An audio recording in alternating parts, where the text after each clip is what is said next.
Thank you so much for attending this event, our second annual TINA Talks. We are here to learn from some of the best leaders in not only our region, our city, but the state of Iowa and the US of A.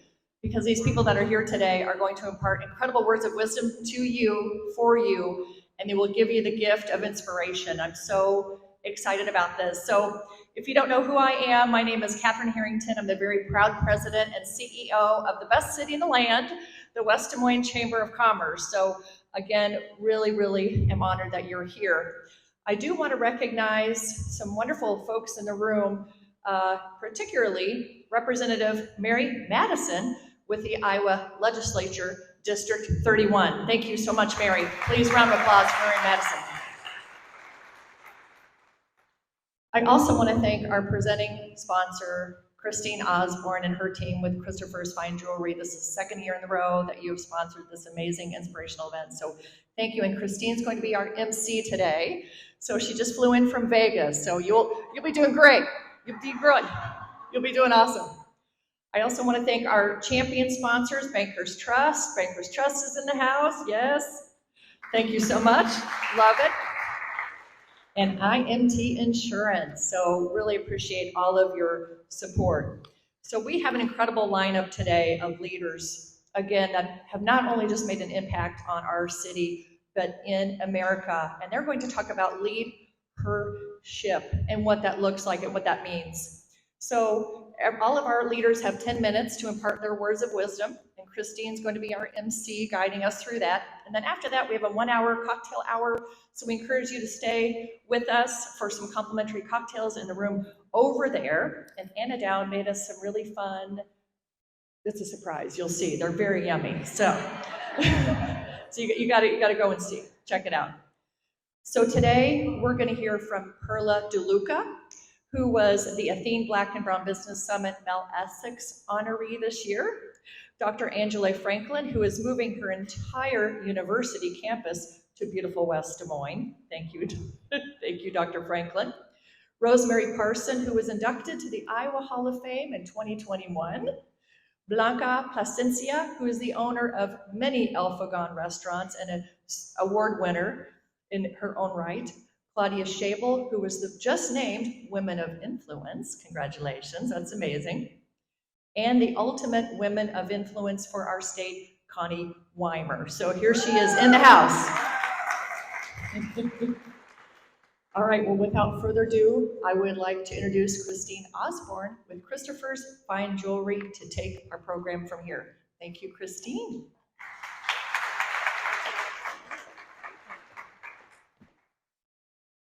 So you guys, I don't know if every industry does, we feel like it does. Every industry has a conference in Las Vegas, right? So raise your hands if you have walked Las Vegas for hours and hours on ends at a conference and act like you've come home and know what you're doing. So I've apologized to all of our lovely speakers in advance for if I say something silly. This is just maybe how it goes today. So growing a small business is not for the faint of heart. One night I came home from work and I said to my husband, "This is hard and I don't want to do it anymore." He looked at me and said, "Get over yourself." So back to work I went. His words made me realize that sometimes hard things are worth doing. I look back now and see how far our team has come through so many challenges over the last 17 years that I've been with the business. I'm so proud of how our team works together always with a commitment to doing what is best for our company. Christopher's Fine Jewelry and Rare Coins began as a coin store 43 years ago with a passion for sharing a love of collectible coins and silver and gold as an investment. Today, we continue to share our passion for fine jewelry and rare coins with 2 stores and 20 team members. We trust as you shop local that you will choose Christopher's Fine Jewelry, and when you are showing love or appreciation for someone important to you, think of Christopher's Rare Coins for your investing and coin collecting. Many times at events like these with fellow small business leaders that are willing to share with us and care about our success is when we gain insight, knowledge, or the courage to make changes that dramatically impact us and our teams. I'm honored to be a part of today's event, knowing that the next thing I need to hear will come from this stage today. Join me in being open to hearing, learning, and being challenged. So first up, Perlla. Please welcome Perlla Deluca, President of Southeast Constructors, a women-owned small business specializing in heavy construction. With a remarkable journey, Perlla migrated to the US at 20 and built a successful career in real estate and construction, becoming a general contractor and completing over 100 projects. Seeking new experiences, she relocated to Iowa and excelled in heavy construction, undertaking significant projects for cities, states, and federal agencies. Notably, her career has completed 26 federal projects, including the restoration of former President Truman's house and the Women of Achievement Bridge in Des Moines. Passionate about supporting small businesses, Perlla serves on the board of the Iowa DOT for DBE Business and advocates at the national level through the 10K Small Business Voices program. She co-founded the Inclusive Iowa School of Construction and received the Mel Essex Award at the 2023 Black and Brown Business Summit. With her expertise, commitment to diversity, and entrepreneurial spirit, Perlla Deluca is an inspiration to aspiring entrepreneurs and a dedicated advocate for small businesses. Let us warmly welcome Perlla to the stage.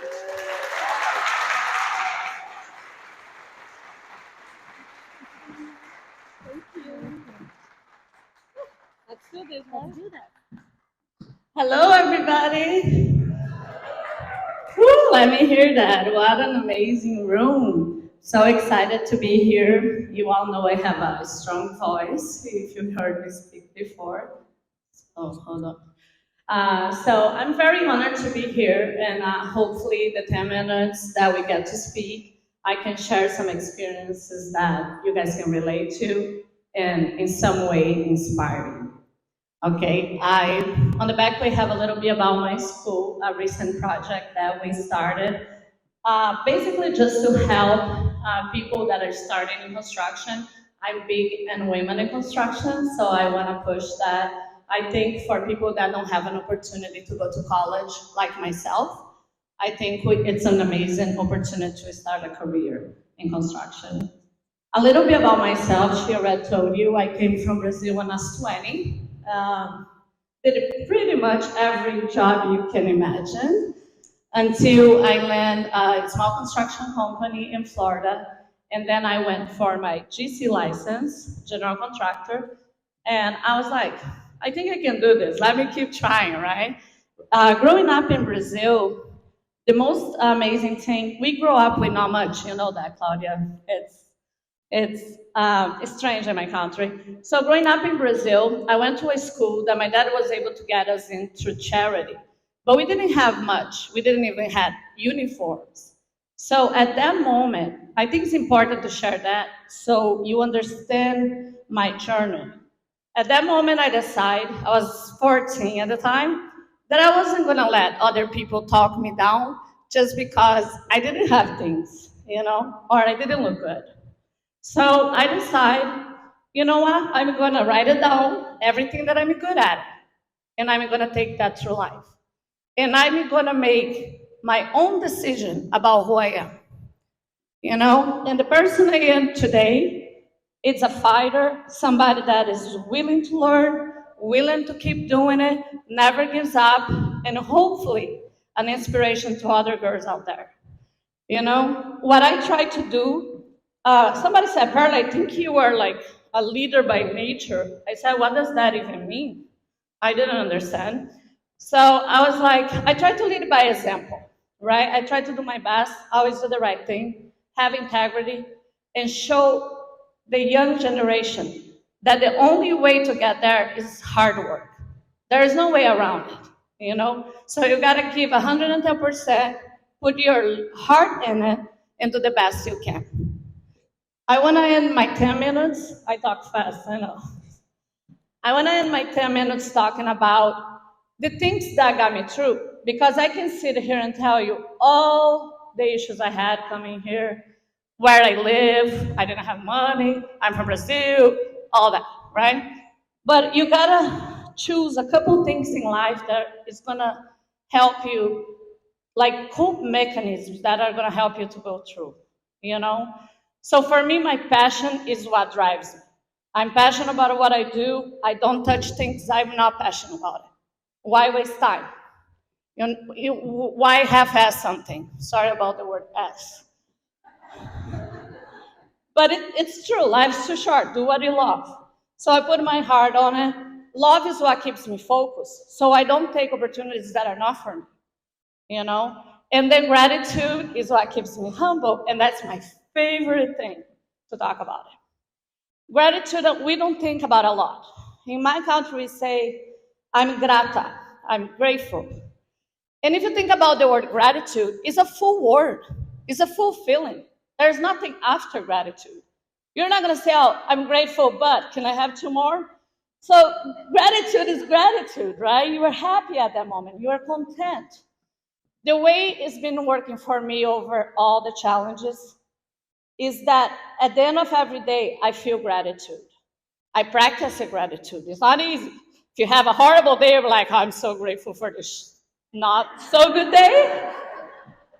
But that's why it's a practice. And then another thing I try to do, I don't go back to my bad times and like, oh my God, I could have done this, I could have done that. No, don't clutter your mind with stuff that is not important. Regrets are a waste of time, right? So what you can do is go back to your bad times just to say, today is a good day because I had worse than this, right? So when you can go back to that moment and just compare and then look at yourself and say, I'm still standing. It doesn't matter what happens. I'm still gonna be here. So I just wanna leave you guys with that. Thank you.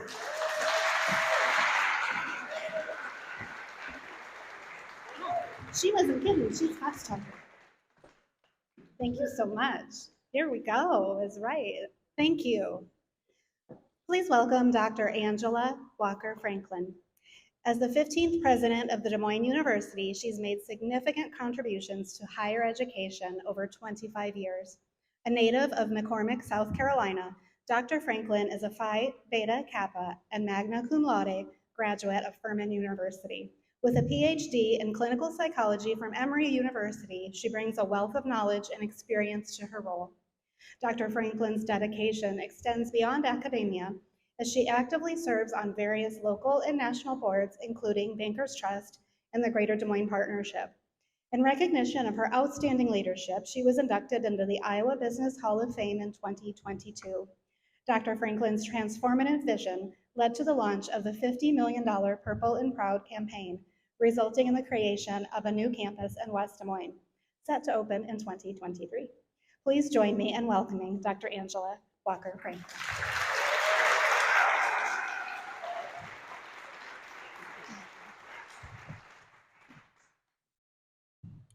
Well, thank you for the warm introduction and the welcome here. I'm going to try to boil down my whole career in 10 minutes. And I'm going to start from a place of where things all began. Little town girl, little black girl from McCormick, South Carolina, 3,000 strong. My hometown is still about 3,000 people. I grew up in a household as the youngest of two girls with an educator mom and a businessman dad and a family of funeral homes. So I'm going to try to tell a story of how you take this little black girl from Jim Crow, South Carolina in the late 60s and 70s and bring her full forward to being president of a university and doing some very interesting and exciting and transformative things as a president of a university, and as much as I can cover in between. So you take this little girl, a lot of people talk about what would you say to your younger self.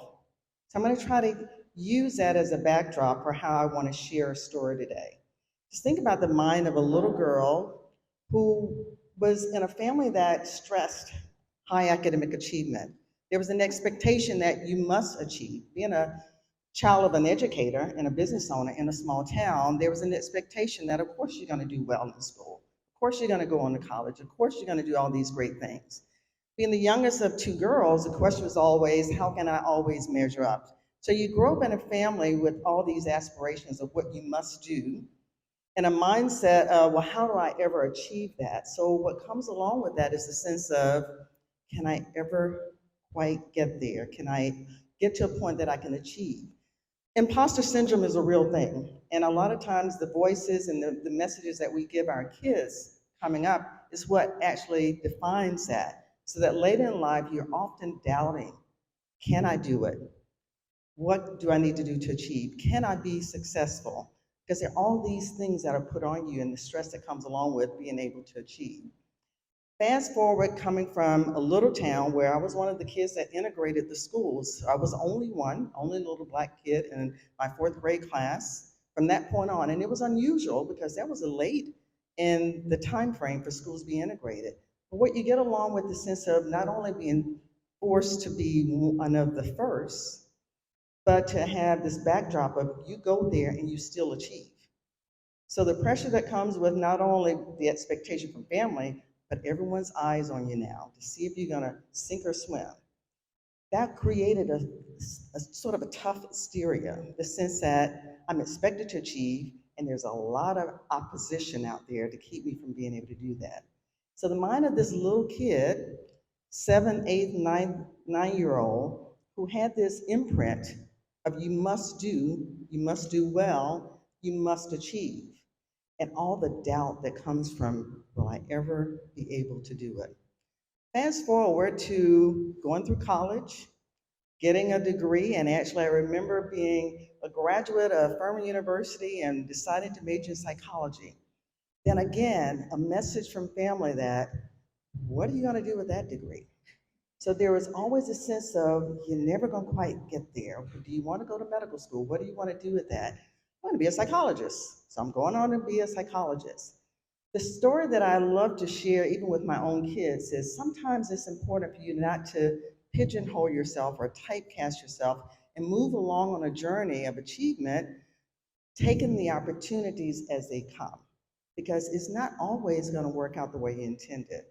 When I finished my graduate degree at Emory, my first opportunity was to join a faculty at Morehouse School of Medicine, a small medical school. I never imagined doing what I do today, but again, there was an opportunity presented that I then took it. And it was in the taking of the opportunity and stepping out of a comfort zone that you build character and strength. Again, always being a little bit shielded by this sense of, am I ever going to be quite good enough? Can I ever achieve? So much so that once I was given the opportunity to take a look at a college presidency, I doubted that they'd ever hire me, which led to me writing a book that said there was an unconventional journey to being a college president, and I was an unlikely choice. Because deep down in my soul, there was a sense of, they're never going to hire me. They're never going to give me the opportunity. Again, it's that little kid with the imprint of being told, you gotta achieve, you gotta do more, even though sometimes doubting that my accomplishments were worthy, that I was actually achieving in a way that people recognized. So it was always sort of staying a little bit under the radar, trying to move forward, doing it in a way that you can take one step, one foot in front of the other to get to the next thing, not always realizing that someone's watching. So I often say it's good to grow where you're planted. There's an opportunity that may be there, bloom, because someone will notice, may notice that you're blooming and you don't realize it yourself. And there may be doubt within the sense that I'm never going to be quite good enough, I'm never going to measure up, but someone else is noticing. And it's the realization of the fact that someone else is watching and you're putting your best forward, so much so that as I was being considered to come to Des Moines University, I really doubted that they'd ever hire me. As an African-American woman, there was a sense that, oh, they're just diversifying the workforce. They're just going to have a pool of candidates that are more diverse. They're likely not going to hire me. What I didn't know is that they were looking for someone just like me. And it took the experience of coming to Des Moines University and being hired as the 15th president. That was an affirmation that I probably should have gotten early on in my career, but that sense of doubt stays with you, and that's okay. It's acknowledging it and not being held hostage by it that makes the difference. So in life, you're going to always have those opportunities to have that little voice that tells you, maybe not, or maybe yes, I move forward. It's what happens when that little voice says, you can do this. And it's the realization of the fact that most of the time, you're perceived to be doing a whole lot more than you give yourselves credit for. So as I was given the opportunity, the affirmation for me coming to Des Moines University was the fact that whereas I was doubting that they would ever hire me, my board of trustees was doubting that I'd ever come to Iowa. So they were worried about, well, if we offer her the job, she may not even come here. So it was an interesting coming together of individuals who thought I would be the right person for the job, and me thinking I have a lot to offer, but I'm not sure if they want me, to come together in a way that 11 years ago, we began this journey together. And of course, we are building a campus from the ground up. There's an opportunity for us to transform health sciences education in a way that I never imagined. As you may recall, it was when I got here, I wrote the book, I was on an unconventional journey and an unlikely choice because I never thought they'd hire me. And I didn't think I'd ever stay this long. But look at the opportunities that we have today to be able to reimagine health sciences education. So the affirmations that I have that I'll leave with you are related to that little kid that may have doubted. I now have the affirmations that I'm often reminded of. Tell me I can't do something and I'll show it to you and I'll prove you wrong. That's the strength of character that's come from having this body armor that gives me the shield to be able to do and achieve in a way that perhaps maybe I would have been uncomfortable otherwise doing. So the affirmations are grow where you're planted, then bloom, be your authentic self, make sure you come to any opportunity being very positive and open and aware of the opportunity, because the opportunities may not always be there in a way that you intended, but the opportunities are always there. So I'd like to end with just a slide that sort of depicts for you. So this is me as a first grader. In my hometown, they always selected the first grade student that had the highest average for first grade to be the mascot for commencement. So little did I know, this little kid who was scared to death to lead the graduates in, the high school graduating class as the mascot, I was proud to be selected. I knew it meant I was the top student in my class, but I was petrified. So the look on my face is, I'm not sure if I'm going to be able to lead them in the right place. But could you imagine the little kid in this cap and gown becoming this person in this cap and gown? And all that happened from that little kid with all the fears and worries and concerns about being able to achieve, become the person today that I never thought I'd be, leading a health sciences university that's really going to be transforming health sciences education. Thank you.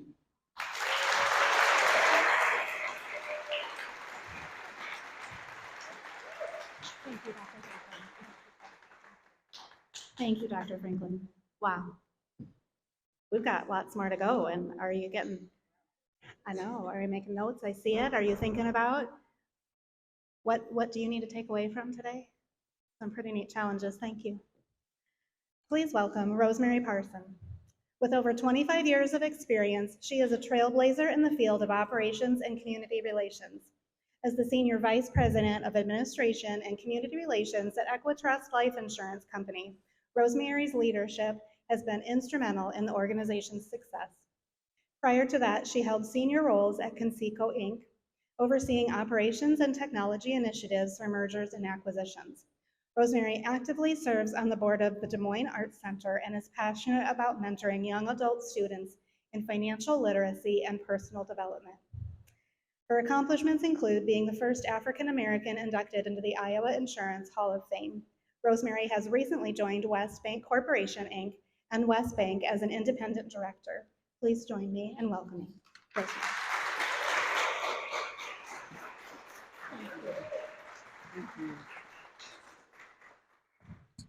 Wow, this is an incredible group. Thank you so much for being here. Thank you so much to the West Des Moines Chamber for the opportunity. Thank you to Christopher's for the support.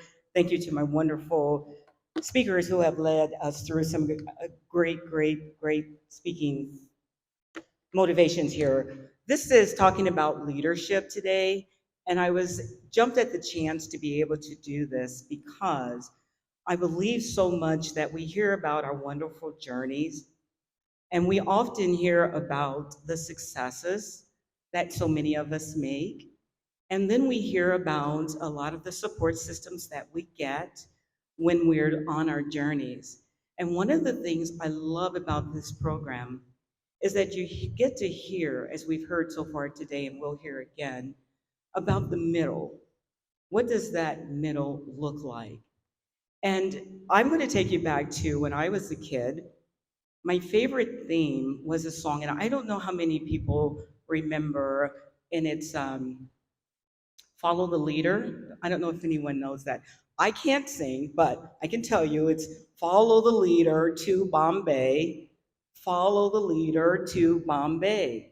Follow the leader to Bombay, then you turn and skip and go the other way.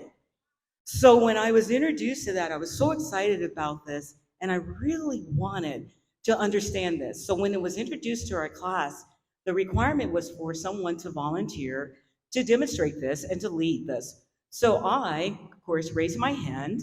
I'm going to be the volunteer. I'm going to lead the group. So the assignment was to get the group together, get the students together, determine how they were going to line up. You become the leader, and you lead this chant. So off we go, off we go. Well, then we come to the part, oh, I got this. You know me, guys know me. And then it's turn and go the other way, and I'm like, okay, wait a minute, I'm in the back. I'm not sure I like the view from the back. How did this happen? I was the leader, and now I'm in the back. So my creative mind's like, well, just run to the front, reestablish your position, and take off. So off I go to the front. Boom, I'm in the front. Well, that was not okay to the leader that was in front. It was not okay to the rest of the class, and it certainly wasn't okay with the teacher. So the teacher pulls me back and says, hey, this is how this goes. Everybody gets a chance to be the leader, and everybody gets a chance to be the follower, and everybody gets a chance to be in between and become the support system. You can lead from any position you're in. So that is what I learned as a kid, and I've taken that with me to develop what I call harnessing the me brand. Because one of the things I knew when I was a kid, I don't know the age, but I knew for a fact I wanted to lead because that was like the coolest thing ever, determining the direction and getting people where you need them to go.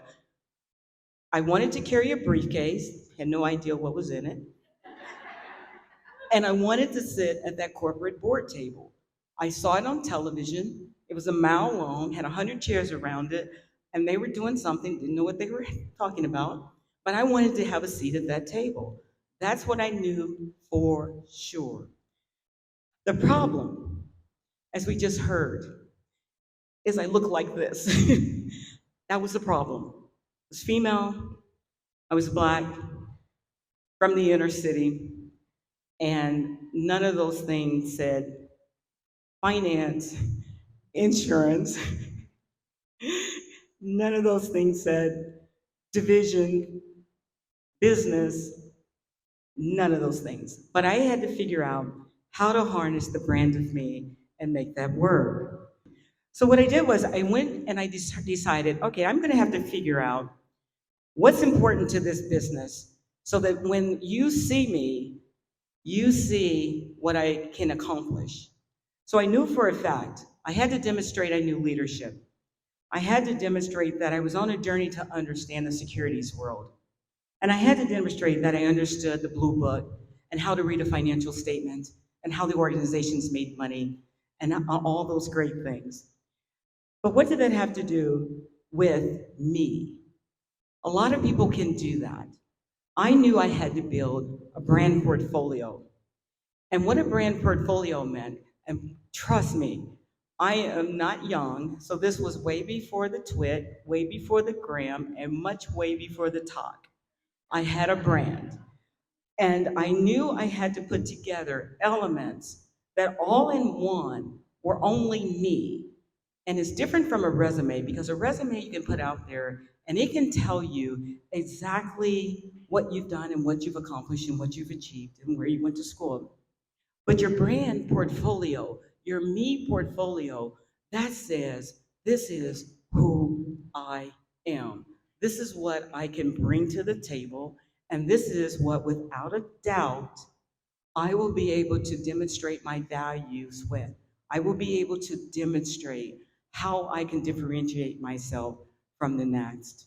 And then being a community leader, I put that down there for a very specific reason, because you have to put, for me, your value back into the community. You have to show that you care, that you give. You have to be able to demonstrate that you can work, whether it's for profit or non for profit. And yes, I do sit at that board table, and it's kind of fun because there's a lot of guys and a few of us ladies, so it's really kind of fun. And and that journey continues. So the last thing that you see is that a couple years ago, my daughter and I, we created a nonprofit. So I'm a co-founder and president of a nonprofit that focuses on health and wellness and the journey within. So hearing all of that, if you could change for me, hearing all of that, this is what you probably see. Yay, Rosemary. Is that what the journey really looks like? No. So what I wanted to tell you is just be really transparent here. I had a job at a company before coming to Iowa, and I did all those wonderful things you just saw, many of those wonderful things you just saw. But one of the things that happened when it was time to expand this company and to add new leaders at some of the highest levels, my name came up to be added to that group of leaders. And the result from that, when my name was put in front of the senior leaders, was, well, we all know how she looks, but what can she do?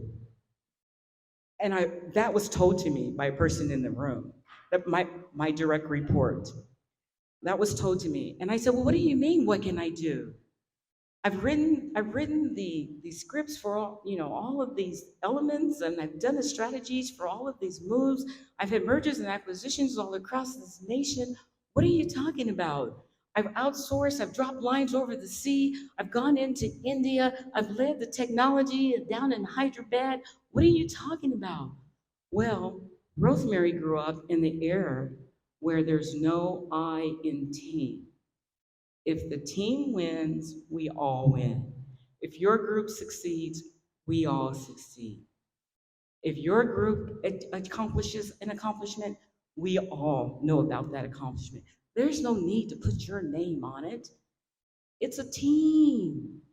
Well, that didn't lead me very much, but what it did lead me was to know that I had to determine, how do I add value?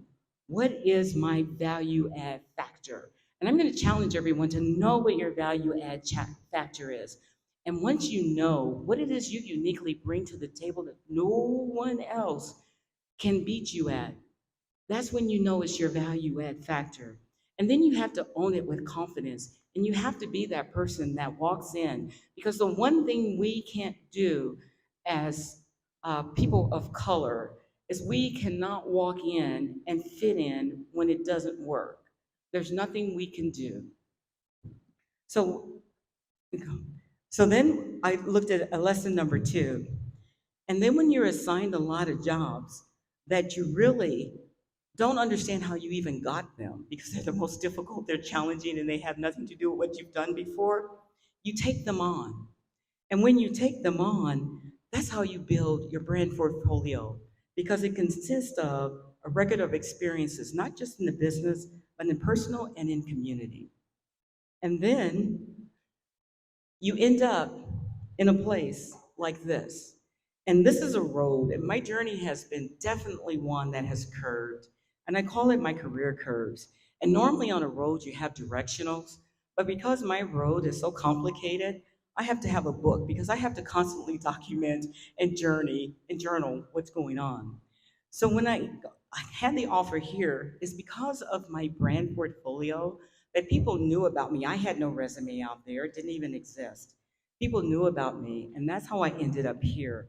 And of course, my friends would ask me how I loved Idaho. That's why that's up there. I said, it's Iowa, and it's fine. So 20 years later, here we are. This is really what my journey looks like. So I wrap up with this, and I'll let you know these are the themes that I carry through life. Establish and own your unique factor, know what it is. Learn how to create your brand portfolio. Know the brand of me. And last, be open to everything, even if it means moving from a big city to a small city. Be open to everything. Because one thing I didn't say to come here, I had to sell the house of my dream, the home of my dreams, the in-ground pool, et cetera, leave my friends, my colleagues, and end up here. And it's been a wonderful journey. So I'm going to end up, all those things are still possible to still accomplish. And at the end of the day, live life unscripted. We get one chance at this. There's no control, alt, delete. And just think about it.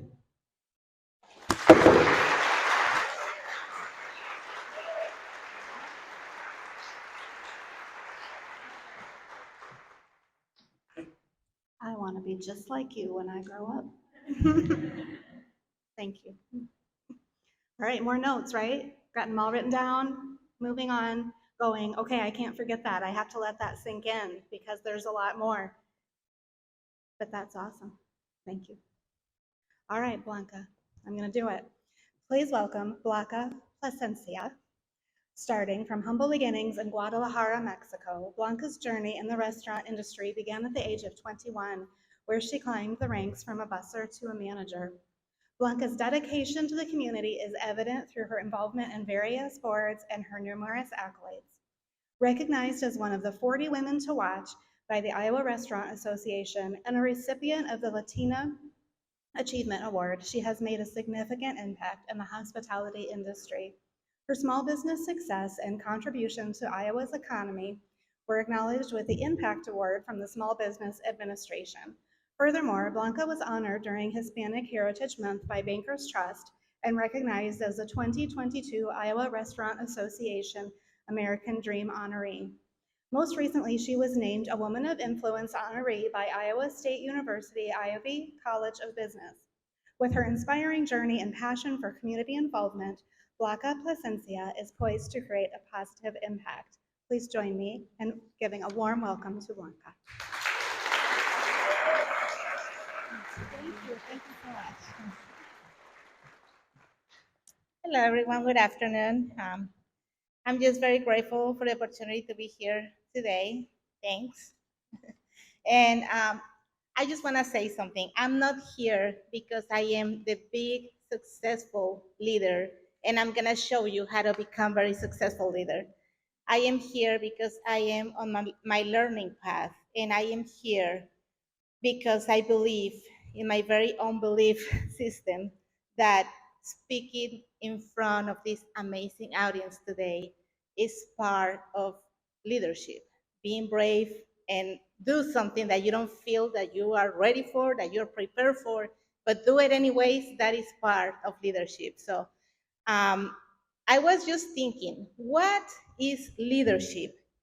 And what does it take to be a leader? And we have a lot of inspiration here. Oh my gosh, you guys are amazing. Thank you for sharing that. I was just thinking, I could have just gone to Google and then find a very amazing leadership definition, but no, that's not it. I think what I like to do, I like to stay in point. Otherwise, I'm just gonna talk and talk. But what I like to say is that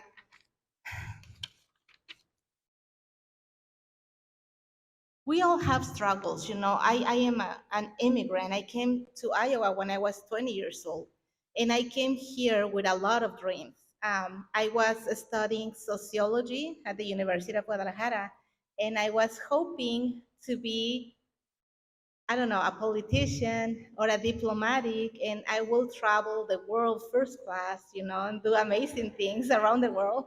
And I ended up working at a restaurant, bussing tables and cleaning toilets. Nothing like I expected it would be.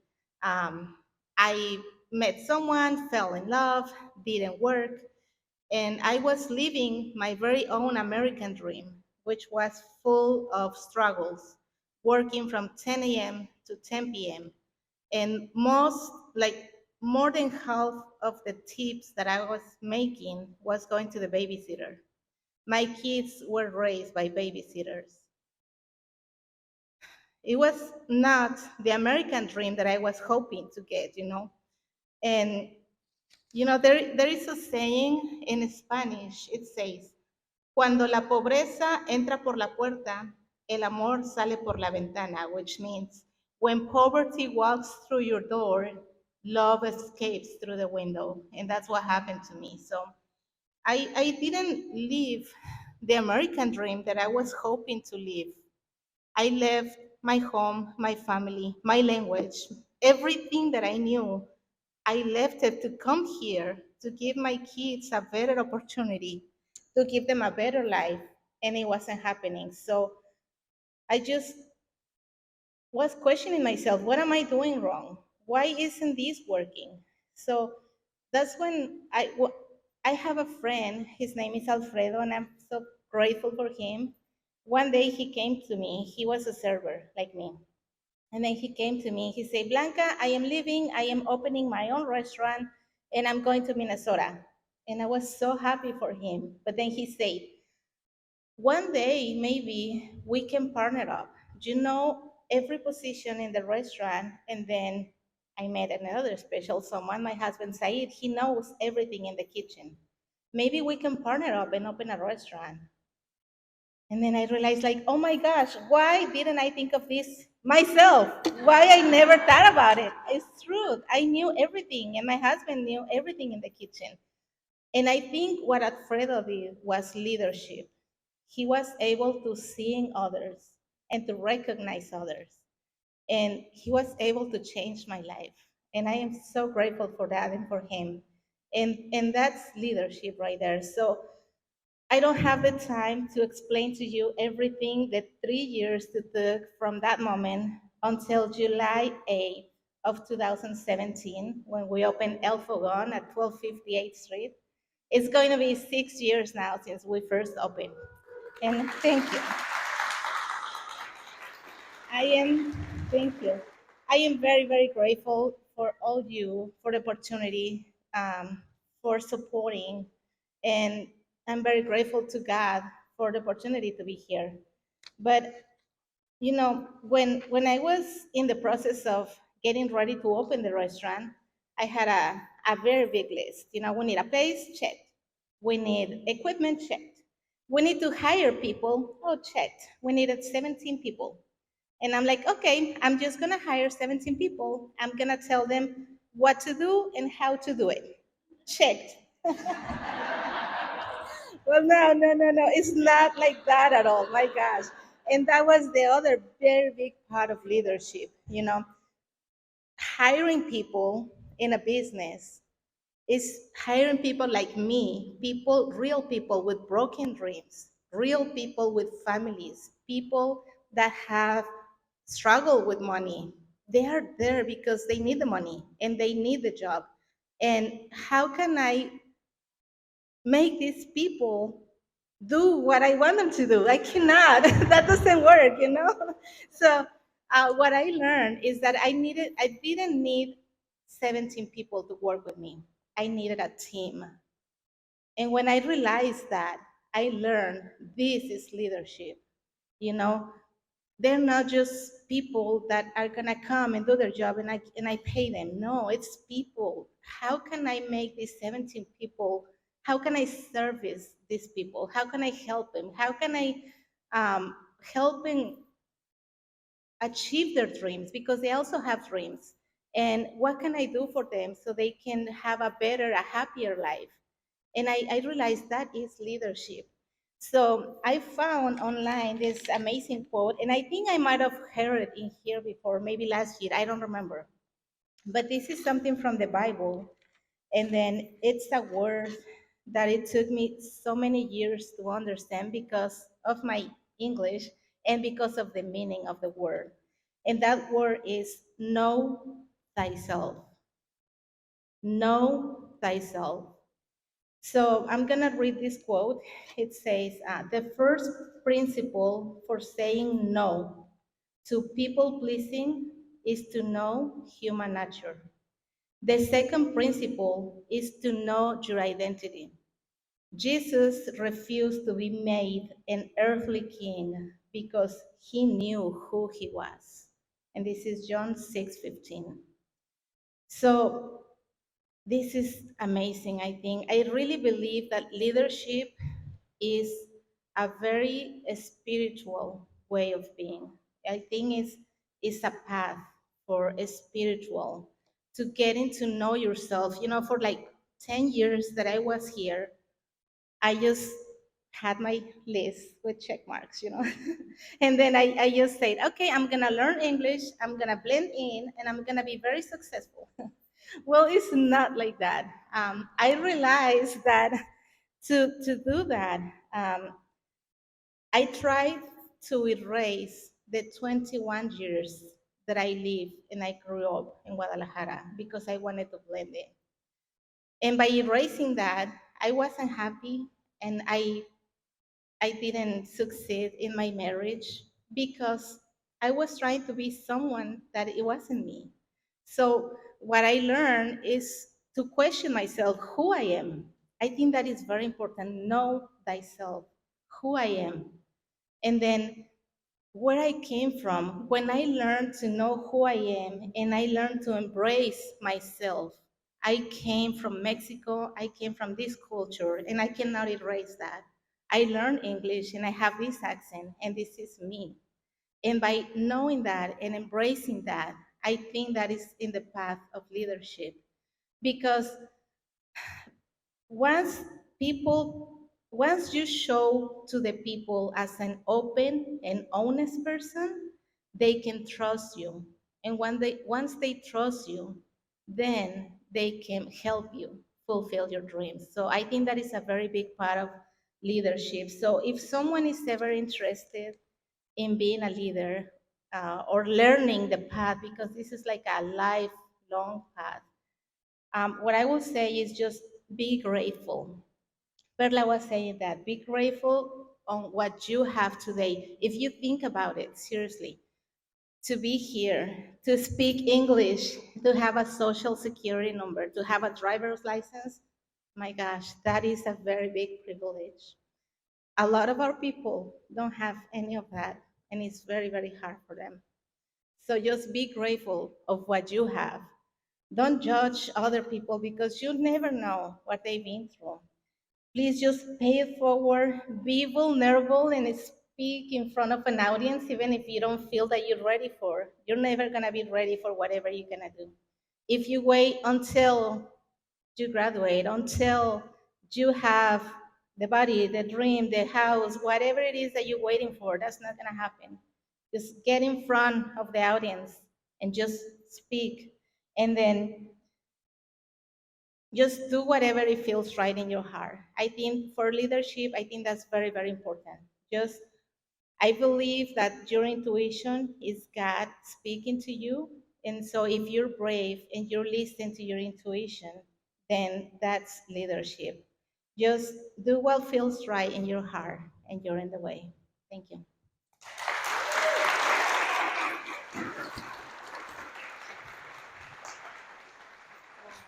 Thank you. Thank you for being brave, for being real, and speaking truth. I love that. And I noticed we all collectively giggled when she says, you just hire people and then they do what you want. Yeah, amen, sister. That didn't happen. Thank you so much. We appreciate you. Very good. Claudia Schabel is the founder, president, and CEO of Schabel Solutions. Claudia has dedicated over 20 years to promoting social justice and raising awareness. Originally from Brazil, Claudia lived and worked in Japan before settling in the United States. With a BA in International Relations from Drake University, her expertise lies in diversity, equity, and inclusion consulting.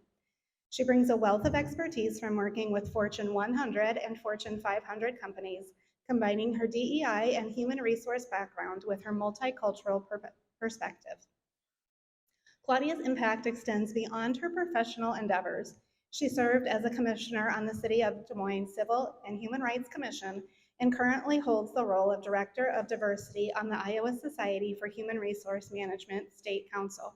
Claudia, that's lots of big words. She is actively involved in various boards, including the Business Records Racial Equity Advisory Board, National Alliance for Partnerships and Equity, Iowa Association of Business and Industry, Science Center of Iowa, and Greater Des Moines Botanical Center.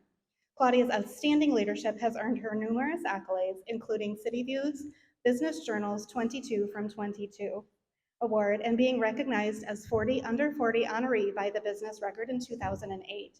She's also received the Robert D. Ray Iowa Latina Ambassador Award in 2010 and the Iowa International Center Passport to Prosperity Award in 2014. Let us give a warm welcome to Claudia Schabel.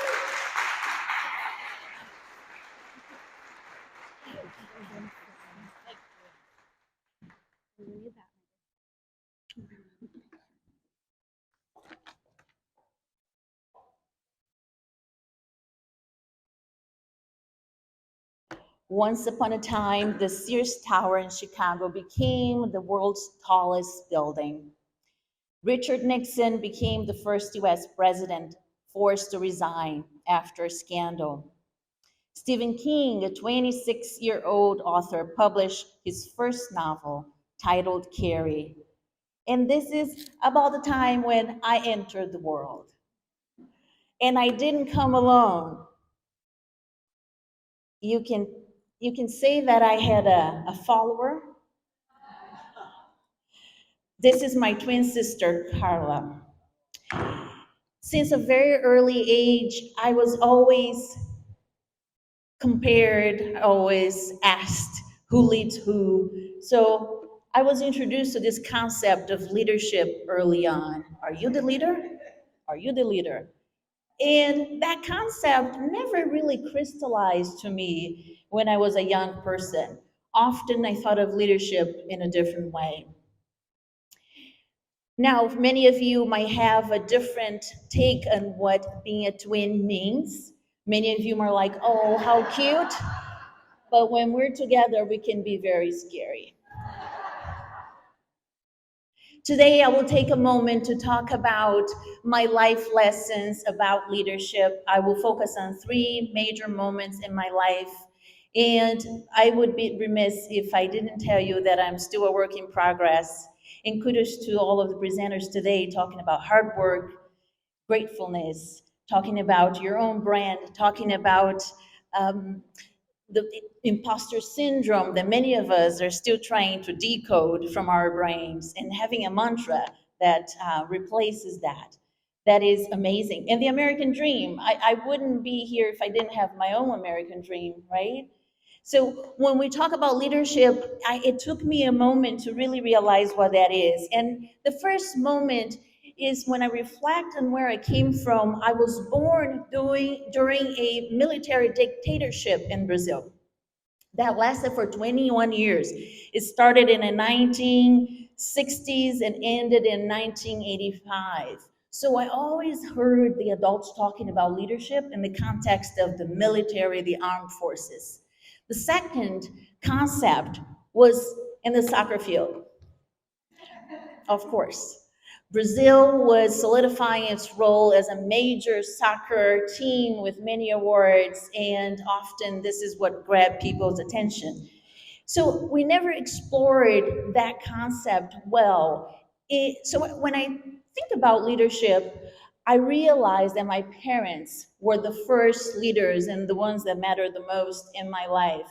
They're able to navigate the culture, navigate the struggles of living in a developing country at the time, and showed me the way to really never give up.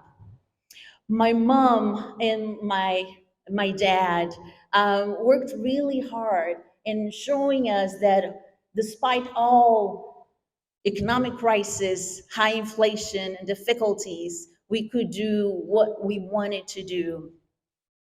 But my mom didn't start the journey as a family. My mom was a single mom, and it was very hard in the beginning. Later on, when my dad, and you won't hear me saying stepfather or half brother, because in our family, we're whole. when he joined our, oh, that look, it's a good look on Felipe. Very good. This is my brother. When we became our journey as a family, my father taught me to dream big. He also instilled in us the love for education. And that still inspires me today as I make my own personal decisions. Now, my father has passed away about 3 years ago, and he will always be with us. But without him in our lives, it would have been very boring. He was the life of the party. My mom, on the other hand, was always very resilient and always showed us how to adapt, persevere, and move forward. They also had to continuously learn different ways of overcoming some of their own barriers, either unemployment, either financial situations that were aggravating the home life. So the lessons that I learned growing up in Brazil were really around how do we continue to learn no matter what's happening around us. The second lesson is being adaptable and flexible. You know, it's like if you think about the metaphor in the soccer field, you don't know where it's coming, you have to stay agile. And then challenging biases and limitations. My mom had an interracial marriage, and although an interracial marriage in Brazil is common today, it didn't come without challenges. There were a lot of stereotypes, there were a lot of biases, and all of that showed us early on that there are some unkind people in the world, and we have to persevere. My parents then decided that it was time to explore a different country. We had the opportunity to live and work in Japan, and we moved there as a family. I lived in Yamanashi-ken, for those of you that have been in Japan. And my sister and I were 17 years old at the time. This is where I spent every single day for 5 years. I worked 6 days a week, 10 to 12 hours a day, and our whole purpose was to work hard, save money, and go back to Brazil. And I was thrilled because as a 17-year-old, I was so excited to have money in my pocket. But that didn't happen. We had different plans. My parents actually decided that if we saved our money, that would be a good investment in our future. And that was a tremendous lesson for me. How do we move forward thinking about the future in a way that helps us move forward? Now, this is also someone that continues to shape my life and my leadership skills. This is my spouse, Brad. We actually met in Japan ice skating. For the single people in the room, if you need a partner, Japan is right next door. I would highly recommend good quality partner. And Brad and I joke that we have been growing together because we have been together for so long. The leader in our household, though, is really Stormy. She tells us when to get up, when to get her food, when to do everything she wants. Now, when I was living in Japan, although it was exciting to be in a new country, beautiful country, and learn a new culture, it was also challenging. It was also challenging in many ways because I was a teenager. I didn't know what I didn't know. But we faced firsthand the lack of understanding about different cultures. And I, for the first time in my life, also faced my own biases, the own stereotypes that I carried about other people. So we learned that the individuals that we really liked, that we got along with, were making the effort to get to know us better. And we didn't speak a lot of Japanese, but the people that tried to connect with us did all sorts of different things, and it made a tremendous experience for us. So cross-cultural understanding can really help leaders close that gap. And of course, when we are in a different culture, we don't always know the norms. We look around, we try to educate ourselves, but it's important for me now that I have my own moral compass to navigate leadership in different settings with authenticity and integrity. Now, when we talk in our business to clients all the time about how to become an inclusive leader, and it's a journey, it's not easy. We talk about different steps, different skills, different behaviors that you have to have, and you have to be intentional on a regular basis to really apply this.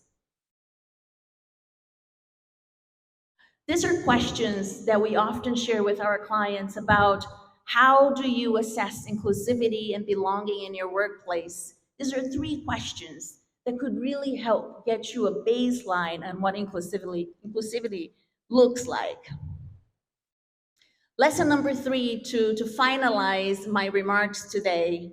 This is when I moved to Des Moines about 24 years ago, and went to DMAC, then went to Drake University. This is the moment in my life that I realized that I needed to take calculated risks, that I needed to have a voice. And Drake University really helped me by showing me that when you get involved, when you show up for yourself and for others, you are able to position yourself to learn and continue to sharpen those skills. And there is one more skill that I think is critical during the times that we're living today, which is really the exercising the right and the power that we have, which is to speak with courage. Speaking with courage and conviction is not easy. I'm not naive. I know sometimes it hurts us. Sometimes it's difficult because people don't agree with us, and it is taking a risk. But I can't think of a better time to talk about what you believe in with conviction and courage. This is what makes the world change. This is what makes us better as a society. So, whatever is close to your heart, speaking with courage, being the first one, is really how you lead others in your community. To close, I wanted to share one of the things that I do to inspire me to continue to speak with courage and be a better leader. And I always look for individuals in history, either in the US, across the world, that have taken that moment in their lives and risked everything just because they felt that they needed to speak up. And I came to learn that Perlla, the greatest athlete in the world then and now, even though he is deceased, decided not to play in the World Cup when he was 30 years old and in the best shape of his life because he was making a stance against the dictatorship. That was very risky. That must have hurt. He got a lot of pressure. But if Perlla was able to do it, so can I. Thank you very much.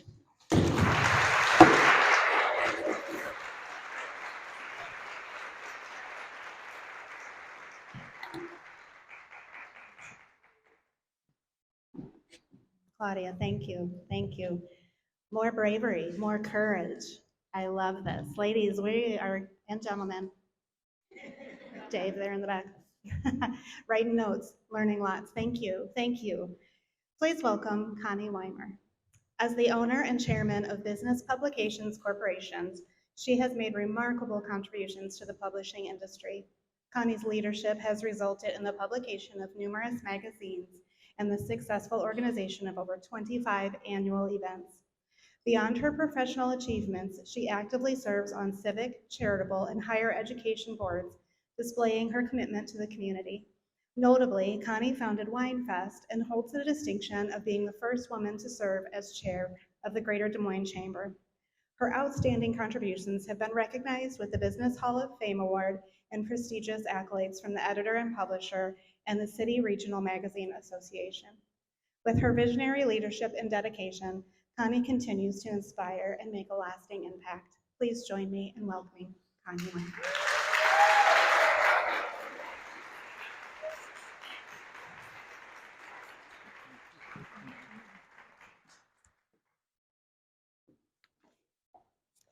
Thank you, Christine, for that lovely introduction and for your sponsorship I know how important sponsorships are to events like this.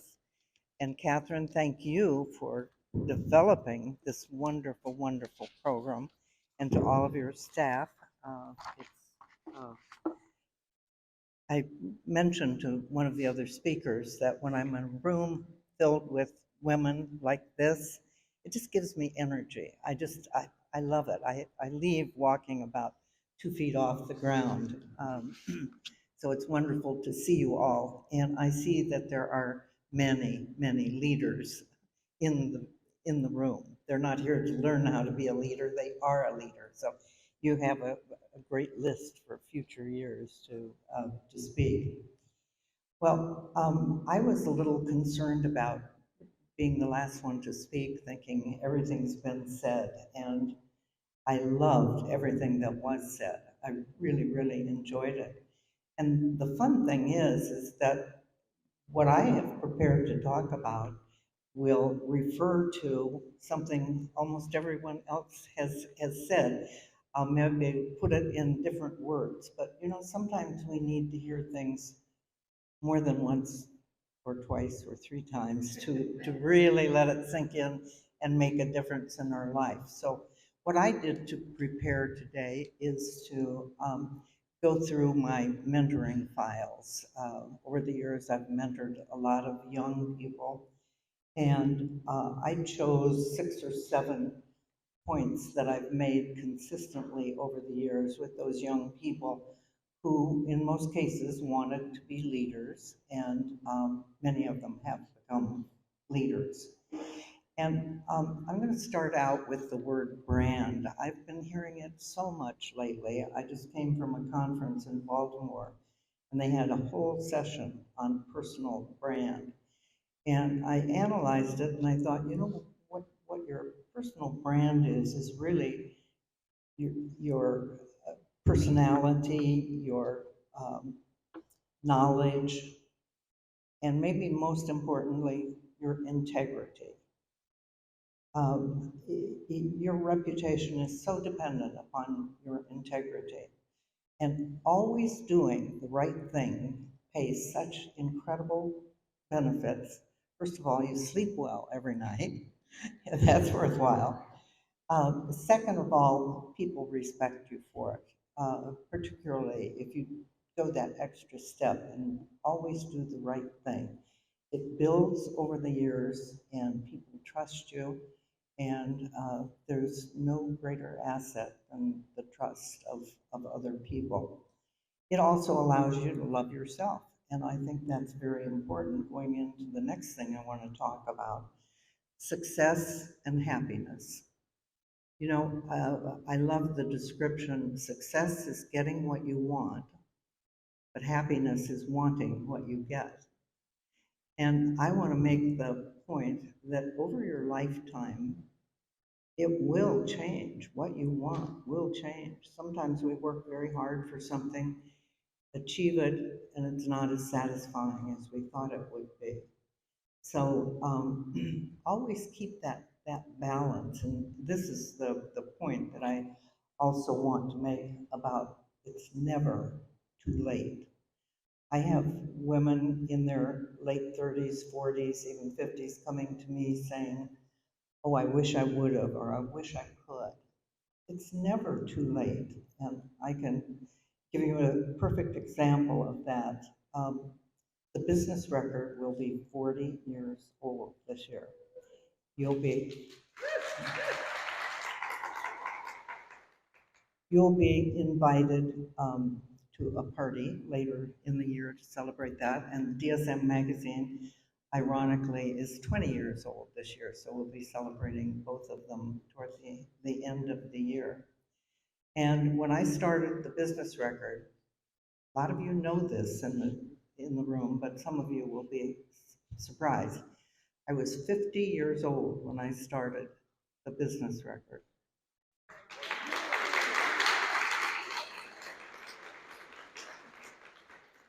So it's never too late. If you have a dream, pursue that dream. It'll make you happy. The next thing I wanted to say that is terribly important and that I think our gender is not as strong as the male gender, learn two things to do very, very well. The first one is to negotiate.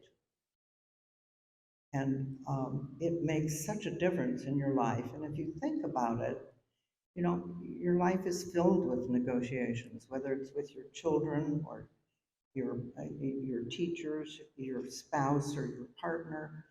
You're constantly negotiating. So get comfortable with it, get good at it, and recognize that a good negotiation doesn't have a winner and a loser. It has two winners. Both sides got something they would not have gotten otherwise. And I think if you look at it that way, you want to be a good negotiator. So practice, find someone that can help you get more comfortable with it. And the second thing that I think we have not been socialized to do as well as males is to take risks. And that was mentioned several times in the previous comments. You have to take risks. You have to face fear. I hope everyone in the room receives our digital publication called Fearless. And if you don't, go to the Business Record website and sign up. It's free. It was a dream of mine to be able to highlight women's successes statewide. And we have made that statewide. It's not just local. And some of you might be wanting to write for it. I think some of our speakers could tell a wonderful story in it. But every time you read a story of success of a woman, it raises us all up.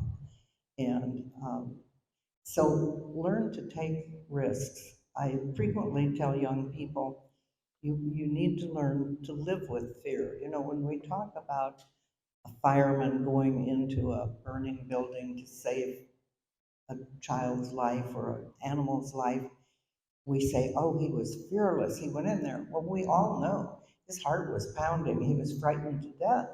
He had a great deal of fear, but he acted despite the fear. And that's truly what fearless means. So we have to conquer that and take risks. And along with that is failure and the acceptance of failure.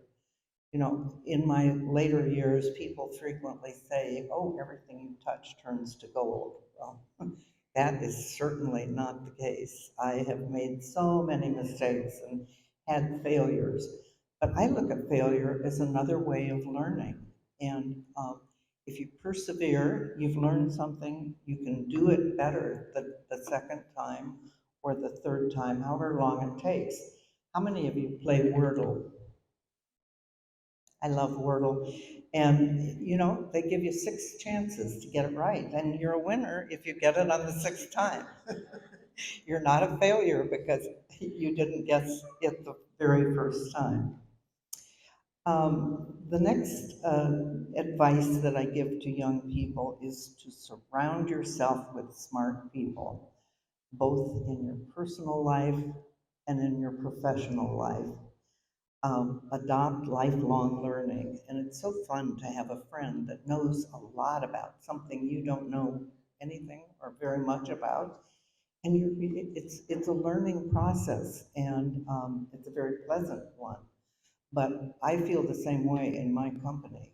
I think everyone in my company knows how to do something better than I know how to do it. And to get comfortable accepting that knowledge is a help to becoming a leader. Next on my list was become an agent of change. And I used to say, you know, learn to deal with change, live with change.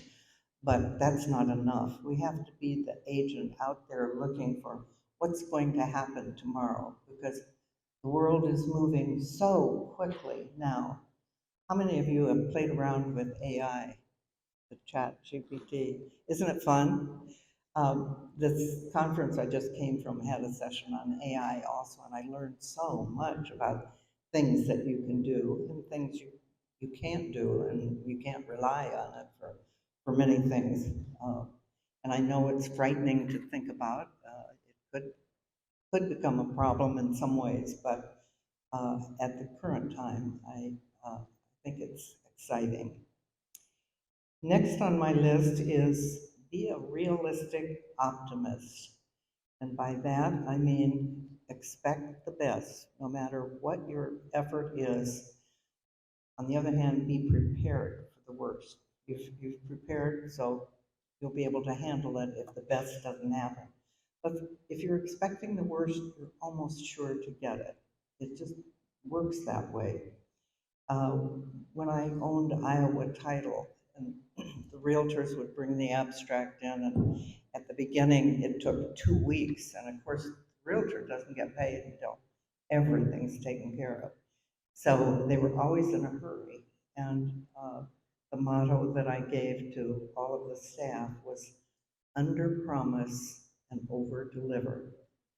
If you're a day late, they're so disappointed, and they're certainly not going to give you accolades.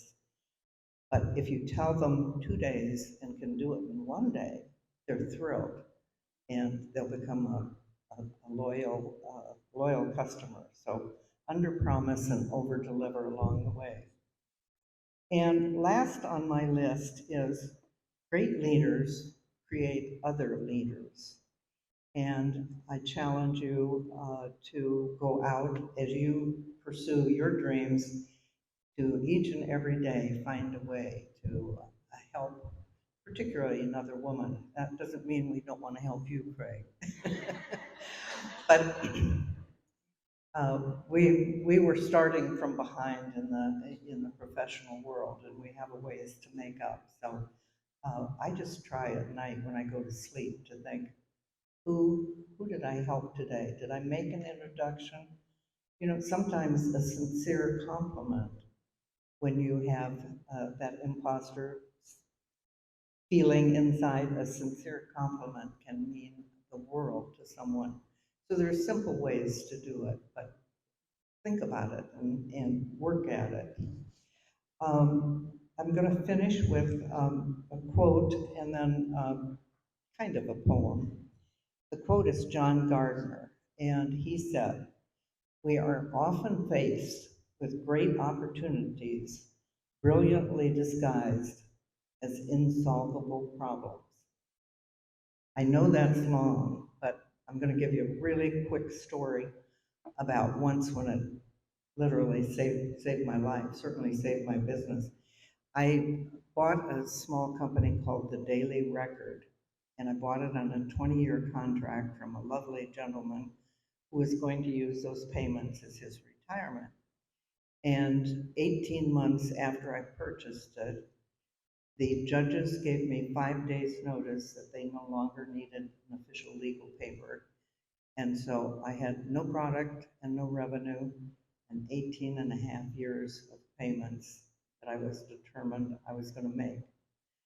And so I was as frightened as I've ever been. That was really, really scary. And I kept saying to myself and to my husband, someday I'll thank those judges. And I'm not sure where that came from.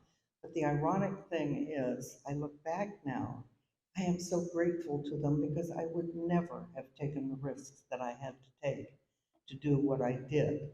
So that's the perfect example of that quote. And I know it's a long, long quote, but it really makes sense and helps you get through the tough times. So going back to my helping other women, I'm going to close with this little poem. And I don't know who wrote it. I can't give credit to the proper person. Everything, literally everything, every single thing, absolutely every damn thing that you can do to make the world better for women also makes the world better for men. Thank you.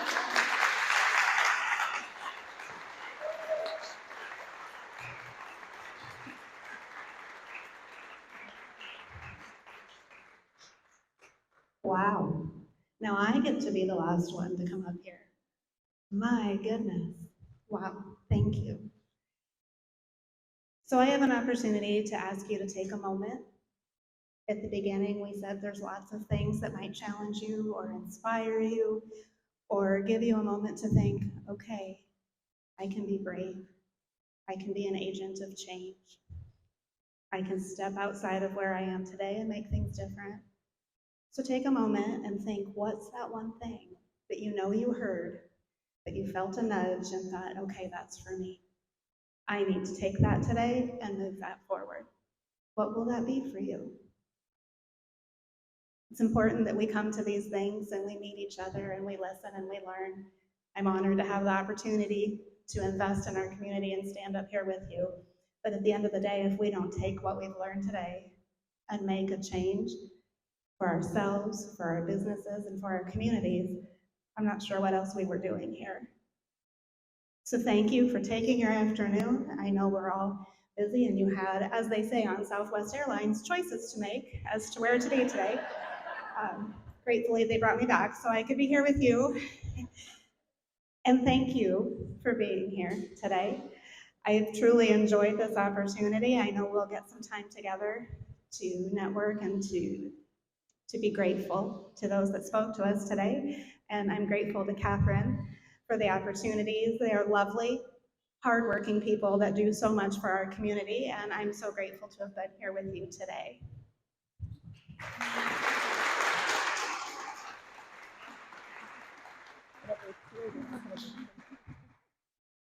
Thank you, Christine. Thank you so much for being our very, very generous sponsor. We really appreciate it.